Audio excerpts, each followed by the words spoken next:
자, 우리 이번에는 우울장애와 양극성 및 관련 장애를 보겠습니다. 자, 우울장애. 자, 우울장애는 현실에 맞지 않게 지나치게 기분이 저조한 경우예요. 그래서 일상생활 속에서 자주 경험하는 사소한 부정적 미세 생활 사건들이 누적되고, 자, 그래서 사회적 지지의 결여 등이 우울증을 촉발하는 주요 환경 요인이 된다. 자, 말 그대로 우울증이라고 하는 것은, 우울장애는 그냥 우울한 거예요. 네. 기분이 그냥 계속 다운되는 거예요. 네. 자, 그래서 이게 이제 그 현실에 맞지 않게 지나치게 기분이 저조한 경우죠. 네. 그러니까 좋아도 좋은 게 아닌. 네. 그래서 이렇게 이제 이런 일상생활 속에서 이 우울을 자주 경험하게 되면은 바로 이제 우울 장애가 될 수 있다는 거예요. 자, 그래서 이제 보니까 요즘에는 사람들이 10명 중에서 많은 대부분 한 8명 가까이가 이게 마음이 이렇게 즐겁고 행복하지 못하고 우울하단 말이에요. 특히나 이제 삶이 어렵거나, 특히나 이제 이 코로나 이 시대 속에서 많은 사람들이 다 우울하죠. 사람도 못 만나고, 또 이 행동도 자유롭지 못하고, 맨날 마스크 쓰고 다녀야 되고 막 이러니까 그게 뭐 우울할 수밖에 없죠. 그러나 그것이 그 우울이 계속되면 안 되는 거죠. 우린 잠시 우울할 수 있어요. 그렇지만 또 그 우울에서 벗어날 수 있어야 되는 거예요. 자, 그래서 이 우울 장애가 있고, 그 다음에 신체 증상 및 관련 장애요. 원인이 불분명한 신체 증상을 호소해요. 그러니까 이게 뭐 어디가 아픈데 정확하게 왜 그런지도 몰라. 근데 이유도 없는데 아파. 그래서 검사를 다 해봤는데 검사했는데 결과가 없어. 왜 그런지를 알 수가 없는. 그런데도 뭐 아프다. 그곳이 맨날 아프다. 막 이렇게 되는 사람이 있잖아요. 자, 그래서 원인 불분명이야. 신체 증상을 호소해. 근데 맨날 거기 아프다는 거예요. 근데 아픈데 그래서 검사를 여러 번 해도 이걸 없어. 검사는 다 정상으로 나와. 그런데도 아프다는 거예요. 이게 이제 이런 게 이제 신체 증상 및 관련 장애예요.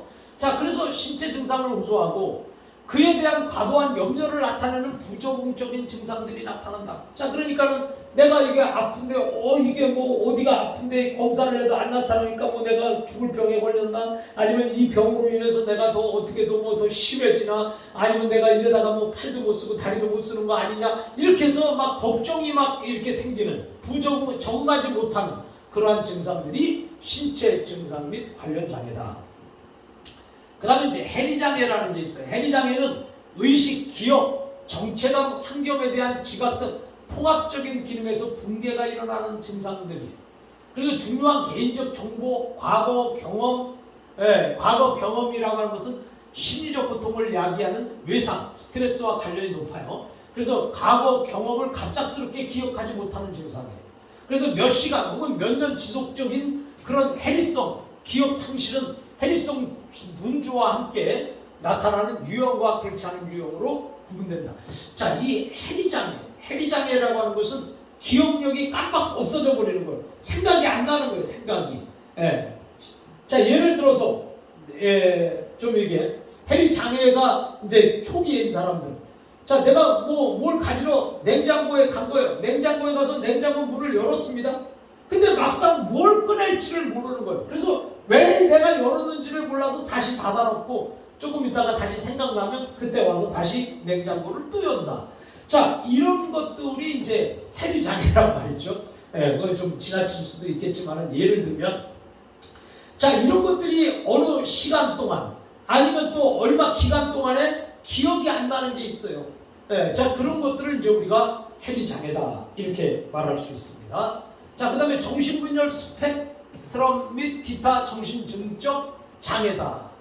자, 정신분열은 잊어버리는, 망각, 잊어버리는 거죠. 그 다음에 착각하는 거야. 환각, 착각하는 거와 또 와야 되는 행동이나 언어 등 현실 왜곡이 뚜렷한 정신증적 증상들이 나타나는 매우 심각한 정신장애. 이게 정신분열이에요. 정신이 분열한다는 것은 정신이 이게 나눠지는 거예요. 깨지는 거예요. 그게 정신분열이 되는 거예요, 이게.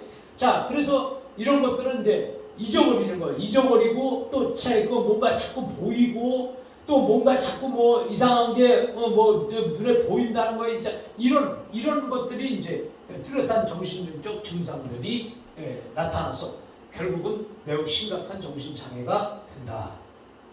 자, 정신분열증은 이 망상이죠. 망상이라는 것은 이제 이렇게 생각하는 거예요. 쉽게 말해서 정상적인 그런 생각이 아닌 거예요. 그 다음에 환각이라고 하는 것은 눈에 이렇게 보이는 거, 이렇게 그래서 착각하는 거죠. 그 다음에 혼란스러운 언어 혹은 행동 등이 2개 이상의 증상이 1개월에서부터 6개월 이상 지속될 때 이것을 정신분열이다. 자, 이렇게 우리가 진단을 할 수 있다는 거예요. 자, 그 다음에 성기능 장애와 성도착 장애가 있어요. 자, 그러면 성기능 장애는 뭐냐? 성적 활동에서 곤란을 겪거나 비정상적인 성적 취향으로 인해서 자신과 타인에게 고통과 부조금을 가져올 때 장애로 진단한다. 그래서 여기 보면 비정상적인 성적 취향. 자, 그래서 이런 것들을 또 자기가 성적인 활동에서 너무 곤란을 겪고 이러면 타인에게 고통을 주죠. 또 부조금을 가져오게 된다. 이것으로 인해서 나타나는 장애, 성기능 장애. 그 다음에 성적 욕구의 장애와 성반응 주기상의 변화에 기능적 문제가 있는 경우나 원활한 성행위를 방해하는 기능적 문제들로 인해서 심한 고통과 대인관계에 어려움을 일으키는 경우가 있다. 자, 그래서 이제 성욕구가 뭐 전혀 안 생긴다든지 아니면 뭐 성욕구가 너무 지나치다든지 아니면 또 뭐 어떤 그 주기상의 변화가 이렇게 또 일어난다든지 자, 이런 것들로 인해서 본인도 힘들고 대인관계도 어려워지는 그런 경우도 있다는 거예요. 성기능 장애가. 그 다음에 성도착장애라는 게 있어요. 자, 성도착장애라고 하는 것은 변태, 성욕직접증, 성적 관심대상. 그럼 변태라는 게 있지, 정상적이지 않은. 그래서 좀 변태, 또 그 다음에 상황, 성행위나 방식이 정상적이 아니고 비정상적으로 나타나는 거예요. 그래서 이상한 행동을 하게 되고 정상적인 행동에서 벗어나는 어떤 성적 행위를 가질 때 그래서 그게 이제 6개월 이상 지속되고 이로 인해서 사회, 직업, 가장 중요한 영역에서 심각한 고통을 받거나 부적응을 나타낼 때 진단하는 것이다. 그래서 성도착 장애 이렇게 볼 수 있습니다. 그 다음에 성불편증이라는 게 있어요. 그러면 성불편증은 이 반대 성과 성 역할에 대해서 강하고 지속적인 동일시를 나타내거나 반대 성이 되기를 소망하는 경우이면서 그 다음에 성 정체감 장애 또는 성 전환증이라고도 하는 거죠. 자, 그러니까는 정상적인 이 그 성에서 자기 반대적인 남자는 여자, 여자는 남자라든지 자, 이런 거. 그 다음에 이제 아동, 청소년, 성인의 각기 다른 진단 기준에 의해서 평가되고요. 그 다음에 청소년과 성인의 경우 반대성이 되고 싶다는 욕구가 나타나는 거예요. 그러니까 나는 여자가 남자는 내가 여자가 됐으면 좋겠다고 해서 여자처럼. 그 다음에 여자는 또 난 남자가 됐으면 좋겠다 그런 것처럼 이렇게 욕구 표현을 하고 상대성으로 행세를 하는 거예요. 그러니까 이제 동성도 이제 이렇게 되는 거고요. 그 다음에 반대성으로 살거나 취급받고자 하는 소망. 그래서 내가 남자인데 여자가 되고 싶은 거고 여자로 살고 싶은 그런 생각이나 그런 희망을 가지는 거. 자, 그 다음에 반대성의 전형적인 느낌과 반응을 자신이 가지고 있다는 확신과 같은 증상들이 나타나는 거다. 이것을 이제 우리가 성불편증이라고 해요. 성불편증. 그 다음에 이제 물질 관련 및 중독 장애가 있어요. 물질 관련 장애. 자, 그러면 특정한 물질의 사용으로 인해서 파생되는 여러 가지 부정적인 심리적 증상을 뜻하는 거예요. 그래서 물질 중독이 되고, 그 다음에 물질 금단, 그 다음에 물질 약물, 그 다음에 유도성 정신장애, 손망, 치매, 기억 상실 장애, 그 다음에 정신증적 장애, 그 다음에 기분 장애, 불안 장애, 성기능 장애, 수면 장애가 다 여기에 포함되는 거죠. 그래서 이제 어떤 뭐 물질 중독이 되는 거예요. 그래서 이제 이런 것도 이제 예를 들어서 뭐 마약이라든지 아니면 약물 중독 이런 것들이 있잖아요. 자, 이런 것들을 이제 우리가 물질 관련 장애라고 볼 수가 있고요. 그 다음에 이제 여기서 비물질 관련 장애는 도박 장애가 포함됩니다. 그래서 노름이나 도박을 하고 싶은 강렬한 충동 때문에 반복적인 도박 행위를 하게 됩니다. 예. 그래서 어떤 사람은 도박에 빠져가지고 일생을 다 도박으로 재산 날리고 또 도박으로 막 가정을 파괴하게 만들고. 그래서 여러분들이 이 도박을 참 이게 우리가 거기에 그 중독이 되면 안 돼. 예, 그 보면 요즘에 이제 도박 중독되는 거 말 경마장에 또 그다음에 경륜장 자전거 또 경륜장. 예, 그다음 이런 거에서 막 그 도박 빠지면요 한번 헤어나오기가 힘들어진다. 그다음에 뭐 포카, 뭐 도박 이런 거 있잖아요. 그래서 우리는 이 도박에 발을 디뎌 놓으면은 누구든지 거기에 집중하고 빠지게 될 확률이 많다. 그 다음에 도박 행위가 12개월 이상 지속되면 심각한 부정의나 개인적 고통을 초래하는 경우 진단. 그러니까 1년 동안 계속 도박을. 예, 또 어떤 사람은요 게임 중독 있잖아요. 게임을 그냥 뭐 그 사람은 앉으면 게임이야. 뭐든지 그냥 게임이야. 그럼 뭐든지 조금 해놓고 게임하고 쉬는 시간마다 게임하고 잠도 안 자고 게임하고 이것도 이게 이제 바로 이제 이 비물질 관련 장애예요. 네. 자, 그다음에 급식 및 섭식 장애가 있어.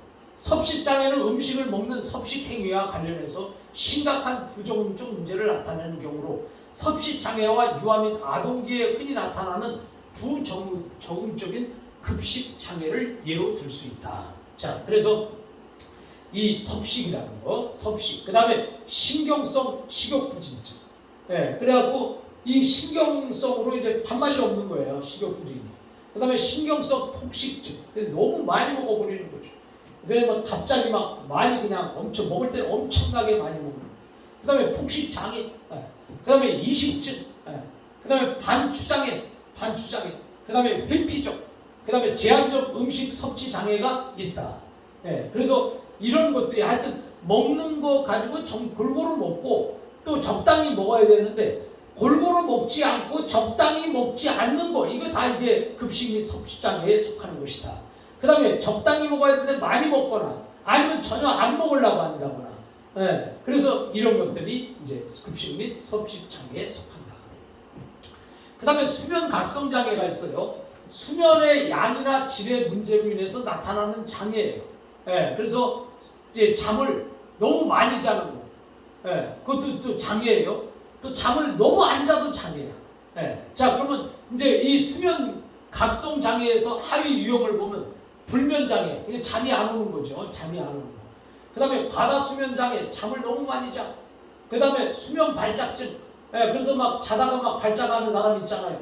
예, 그 다음에 호흡 관련 수면 장애, 코를 골다가 숨을 못 쉬어가지고 막 깨는 사람 있잖아요. 그 막 코 고는 게 심해. 이거 호흡 관련 수면 장애예요. 자, 그 다음에 일주기 리듬 수면,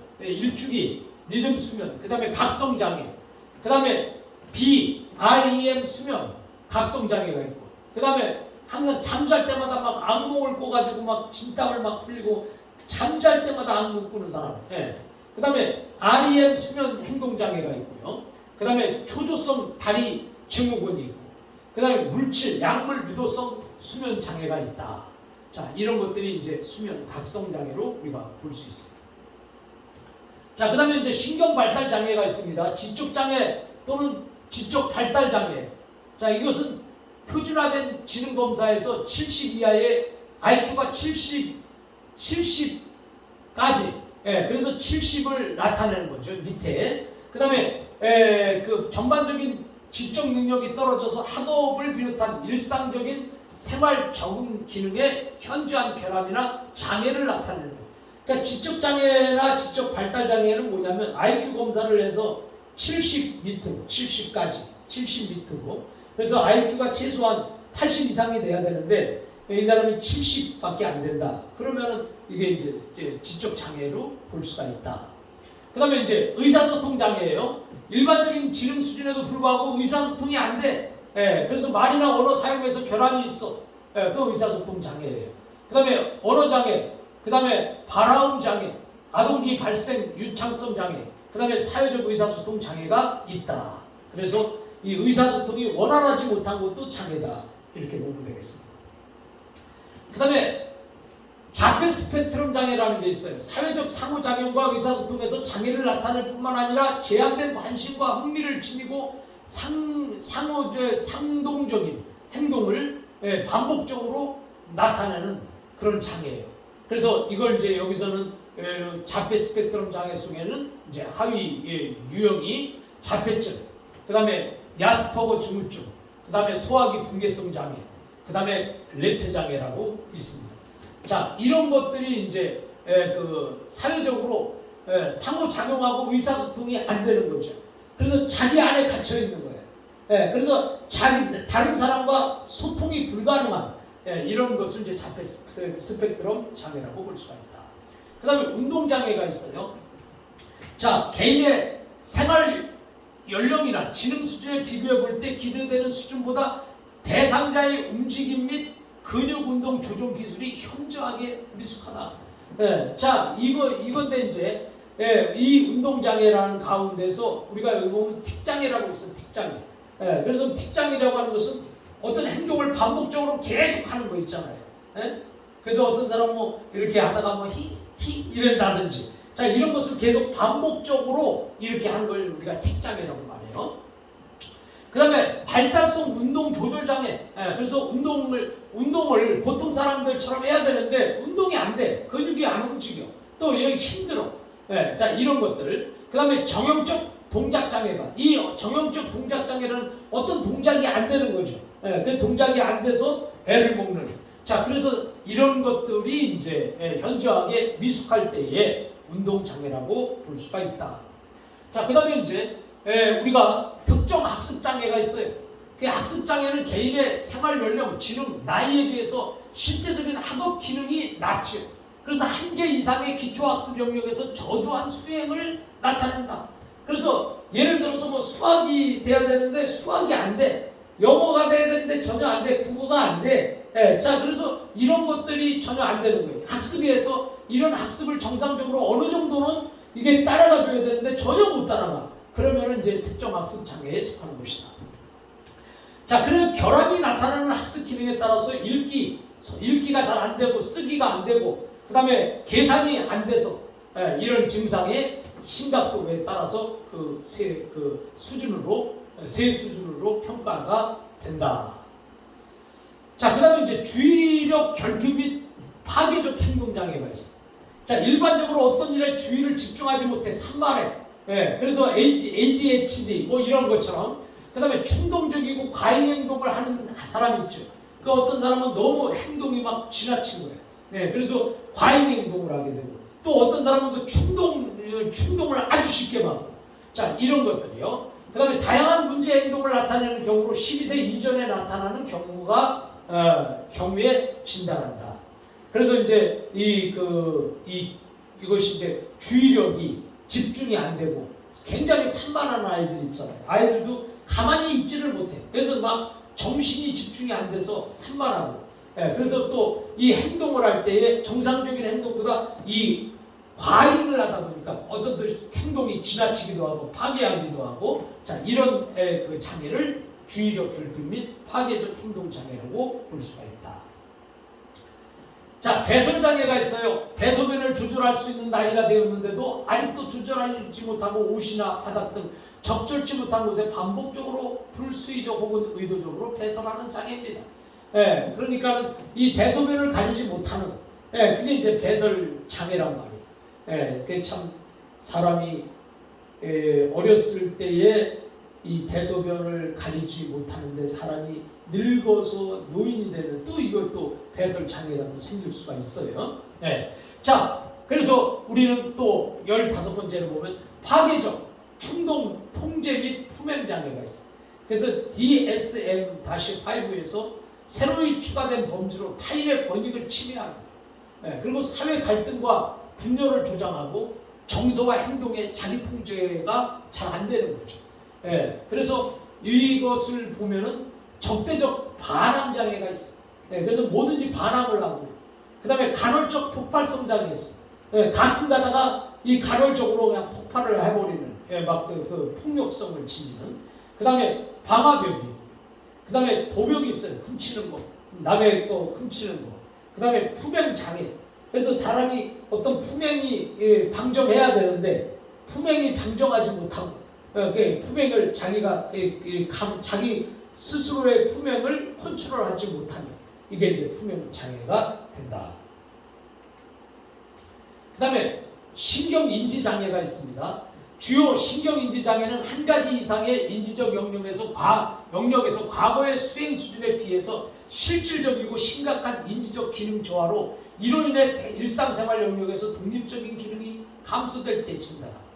인지적 영역은 복합주의, 실행 기능, 학습 및 기억, 지각, 운동 기능 또는 사회적 인지 등을 말한다. 그래서 신경인지 장애가 나타나는. 그래서 이 한 가지 이상의 인지적 영역에서 옛날에 수행 수준에 비해서 떨어지는. 자, 이런 것들을 이제 우리가 신경인지 장애라고 말할 수 있습니다. 자, 그 다음에 이제 이번에는 17번째로 성격장애가 있어요.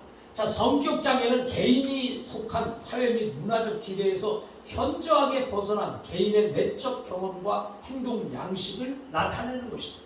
자, 그러니까 이 사람들이 어떤 이 세상을 사회생활을 하는데 모든 사람들이 다 객관화되어야 되는데 이 객관화돼서 서로 받아들이고 이해하고 소통이 이루어져야 되는데 이것은 이 성격장애는 소통이 안 되는 거예요. 자기 나름대로 너무 극단적인 성격으로 또 소통이 불가능한 성격으로 너무 주관적인 그런 성격으로 자기 자신을 통제하지 못하는 다른 사람을 이해하지 못하는 그런 것들이 이제 성격장애다.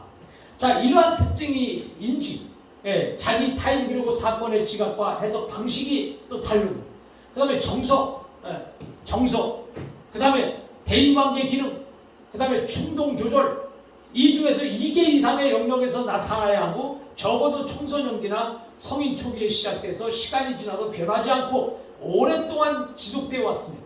사회, 직업 또는 다른 중요한 기능 영역에서 임상적으로 심각한 고통과 장애를 나타내는 경우가 성격장애다.